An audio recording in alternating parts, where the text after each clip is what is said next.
Olá pessoal, tudo bem? Sou Gutenberg Leite, diretor executivo do Grupo Meta RH e jornalista responsável pelo nosso canal de informação. Estamos recebendo o Dr. Paulo Pedrosa, nosso parceiro, sócio do escritório Battaglia e Pedrosa Associados. Vamos falar sobre um tema muito atual, compliance. Se apresente, Dr. Paulo. Gutenberg, primeiro um prazer estar aqui, é sempre muito bom voltar à Meta, esse parceiro tão importante para a gente, e falando de um tema que é tão importante agora, principalmente nesse momento pós-Lava Jato e toda essa questão de corrupção, que é o compliance. Então é um prazer estar aqui, espero que a gente possa ajudar a esclarecer um pouco sobre esse tema. O prazer é todo nosso. Seja bem-vindo, Dr. Paulo. Muito tem se ouvido, se falado sobre compliance. O que é compliance? Gutenberg, você sabe que compliance, apesar do nome bonito, ele significa, na verdade, um programa de integridade. Na verdade, a gente importou o nome do direito estrangeiro, por isso que a gente manteve compliance, mas nada mais é do que a empresa que está de acordo com as regras, que cumpre a legislação brasileira. Então, estar em compliance ou ter um programa de compliance, nada mais é do que você ter um programa que permite você verificar se aquela empresa efetivamente cumpre todas as regras a que ela está submetida. Então, a legislação brasileira, inclusive, ela traduziu compliance como programa de integridade, que até me parece um nome melhor do que compliance, né? Mas basicamente é isso, é um programa que permite que as empresas cumpram e façam cumprir as normas da legislação brasileira. Exatamente, é uma palavra de origem americana, né? To comply. To comply, Exato. Doutor, qual a origem do compliance? O compliance, como o próprio nome denuncia, não foi criado no Brasil, né? Ele vem ali da legislação estrangeira. Na verdade, ele foi uma construção aí ao longo de vários anos.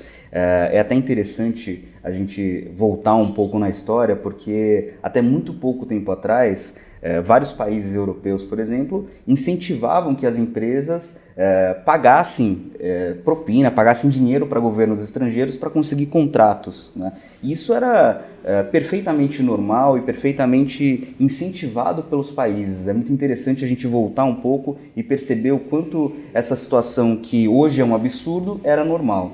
E aí você vê os países começam a perceber que isso é um problema e que isso gera uma questão ética complicada.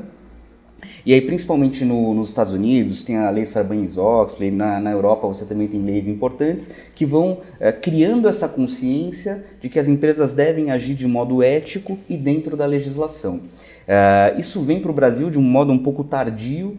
Basicamente, a gente começa a ouvir mais o termo compliance pós aí lei anticorrupção, ali 2013, e agora de forma um pouco mais acentuada depois da Operação Lava Jato. Então a gente começa a ouvir compliance no Brasil quando estouram os esquemas de corrupção, especialmente no âmbito da Lava Jato. Então o Brasil, para variar, está chegando tardiamente nessa questão do compliance, tanto que várias empresas estrangeiras, quando vêm fazer negócios no Brasil, exigem que as empresas brasileiras tenham esse programa e a maioria não tem. Então acabam perdendo negócios porque não tem um programa de compliance.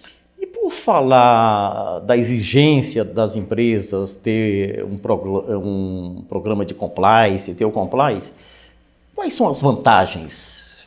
Olha, o compliance, ele está muito ligado com a questão da governança corporativa, até se discute, mas qual que é a diferença de compliance e de governança? Ambos são relativamente parecidos. Na minha leitura, até o compliance é um capítulo da governança corporativa. E ambos eles têm, de certa forma, o mesmo objetivo. É trazer integridade, trazer ética, trazer o agir correto para a empresa. E isso não tem uma repercussão só no campo da ética. Evidentemente, isso vai trazer uma repercussão financeira para a empresa, né? Então, uma empresa que tem um programa de governança corporativa que efetivamente funcione, uma empresa que tem regras de compliance, é uma empresa que vai ter um passivo legal diminuído. Então, por exemplo, é uma empresa que tem um compliance no campo trabalhista. Certamente ela vai ter uma redução de ações trabalhistas. É uma empresa que tem um compliance no campo da corrupção, da lei lei anticorrupção, ela não vai estar sujeita à imposição de multas, ou se eventualmente ela for multada por alguma ilegalidade, essa multa ela pode ser reduzida pelo fato dela ter um programa de compliance. Então o compliance ele vai trazer tanto um valor ético para a empresa, quanto uma redução de eventuais penalidades, até de um passivo legal que ela possa ter. E qualquer empresa pode ter o programa de compliance? Por exemplo, uma empresa, vamos dar um exemplo, uma oficina mecânica com 5 funcionários. É interessante porque a gente tem a ideia de que o compliance só funciona para grandes companhias, Petrobras, empresas grandes, né? E na verdade não é. O compliance ele não só pode, como ele deve ser implantado em qualquer tipo de empresa, independentemente do tamanho. E a explicação é muito simples. Toda empresa tem que seguir regras. A gente tem uma série de legislações no Brasil que devem ser cumpridas pela empresa e, nesse sentido, o programa de compliance deve existir se a empresa tem 1 ou 100 mil funcionários, não importa. Ela tem que seguir as regras e essas regras, a melhor forma de você saber se efetivamente elas estão sendo cumpridas é através da implantação de um programa de compliance. Só complementando, evidentemente, o tamanho do programa de compliance vai depender do tamanho da empresa. Então, uma mecânica, evidentemente, não precisa de um setor de compliance. Eu queria te perguntar aqui, ideologicamente, mas na prática, como funciona? Por exemplo, o profissional tem que seguir as regras. Seria através do escritório de contabilidade, um advogado que eventualmente poderia dar uma orientação? Na prática, como funciona para uma pequena empresa? Muito, o compliance ele é extremamente personalizado. Então, o compliance de uma empresa de 10 funcionários é absolutamente diferente de compliance de uma empresa de 1.000 funcionários. Uma empresa de grande porte, por exemplo, muito provavelmente, assim como ela tem o CEO, o CFO, ela vai ter um Chief Compliance Officer. Então ela vai ter uma pessoa ali responsável por gerenciar o compliance dessa empresa. Dependendo do tamanho, até uma empresa externa de auditoria que vai fazer o gerenciamento desse compliance. Tem empresas que têm setores grandes de compliance, com vários funcionários ali dedicados a, por exemplo, receber denúncia, averiguar se todas as regras estão sendo cumpridas. Agora, numa empresa menor, evidentemente você não vai conseguir contratar um funcionário especificamente para fazer isso. Então, onde a gente começa atacando nessas empresas menores é criando um plano de compliance, mostrando quais são as regras que têm que ser seguidas, mostrando para a diretoria quais são as consequências se aquilo não for feito e montando um plano simples e fácil de compreender que mostre para os funcionários que efetivamente aquela empresa segue padrões éticos e segue padrões legais e que qualquer desvio vai ser identificado e vai ser punido. Então, por isso que eu digo que o compliance ele é muito personalizado. Não tem uma receita de bolo para compliance, não tem um modelo que se aplique para todas as empresas. Quando a gente monta um plano de compliance, a gente mergulha realmente na empresa, precisa entender qual que é a história, quais são os valores daquela empresa, aonde estão os principais riscos a que ela está submetida na atividade dela, para você começar a formatar exatamente que tipo de setores você vai precisar, se você vai precisar de uma auditoria interna ou se só uma auditoria externa é necessária. Tudo isso vai depender do risco a que a empresa está submetida. Doutor Paulo, o empreendedorismo tem aumentado muito no Brasil, até em virtude do desemprego, a situação econômica, né? Então eu insisto na pergunta, como uma empresa, vamos imaginar, até 10 colaboradores, até 10 funcionários, pode viabilizar um programa de compliance? É uma pergunta difícil, Gutenberg, porque o compliance não é algo que seja barato. A gente até brinca no compliance. Mas é um investimento. É um investimento, exatamente. Ele não tem que ser encarado como uma despesa, e sim como um investimento que vai no futuro, a médio e longo prazo, evitar que essa empresa tenha multas ou passivos legais que saem muito mais caros. A gente brinca até em compliance que se você acha compliance caro, tente o não compliance. O não compliance é muito mais caro do que o compliance, né? Porque você não ter um programa de compliance efetivamente vai deixar você sujeito a ter imposições de multas pelo poder público, até ações trabalhistas, ações fiscais, uma série de situações que certamente vão custar muito caro. Para empresas pequenas, Evidentemente, a gente não vai montar um setor de compliance ou não vai estabelecer que um funcionário vai ficar dedicado a isso, mas sempre é importante que exista alguém que conheça a fundo as regras e esteja lá para verificar se elas estão sendo cumpridas. Vamos pensar nesse exemplo de uma empresa de 10 funcionários. Assim como a gente elege, por exemplo, um membro da CIPA, a gente poderia eleger um membro responsável pela verificação se o compliance vem sendo cumprido ou não. Essa empresa, ela precisa... Nesse caso, deveria ser o proprietário, né? Depende, tá? A gente tem uma expressão em compliance que é o seguinte, the tone on the top. O que isso quer dizer? Você sempre precisa focar o compliance na mais alta diretoria ali. Se a diretoria ou o proprietário não estão dispostos a seguir o compliance, ele não funciona, né? Mas não necessariamente o proprietário precisa ser essa pessoa. Eu particularmente até nem recomendo que seja, tá? Porque o compliance... Pode ser o escritório de contabilidade? Pode ser. Poderia ser uma espécie de compliance externo, poderia ser o escritório de contabilidade. Porque o escritório de contabilidade ele já cuida de toda a folha de pagamento, o registro dos funcionários.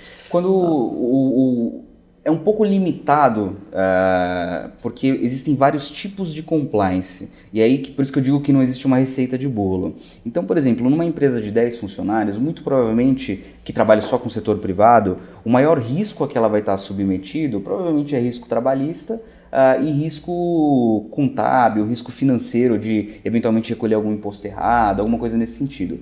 Isso me parece que a contabilidade realmente possa resolver. Agora, se a gente pensa num risco de corrupção, por exemplo, numa empresa que se relaciona com o poder público ou que tenha licitações nesse sentido, já fica um pouco fora do trabalho da contabilidade. Então já precisaria de um outro setor ou de um outro profissional para verificar isso, né?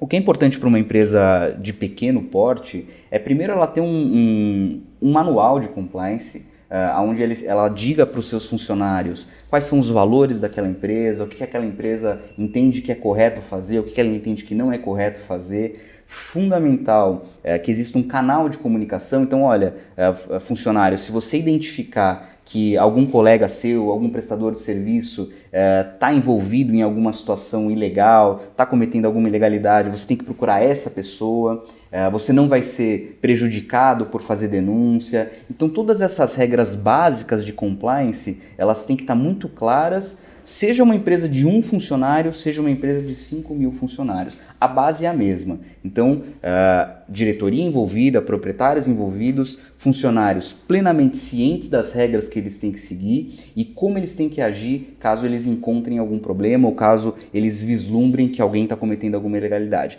Essa base do compliance serve para qualquer tamanho de empresa e a implantação é relativamente simples. Tá? Doutor Paulo, suas considerações finais.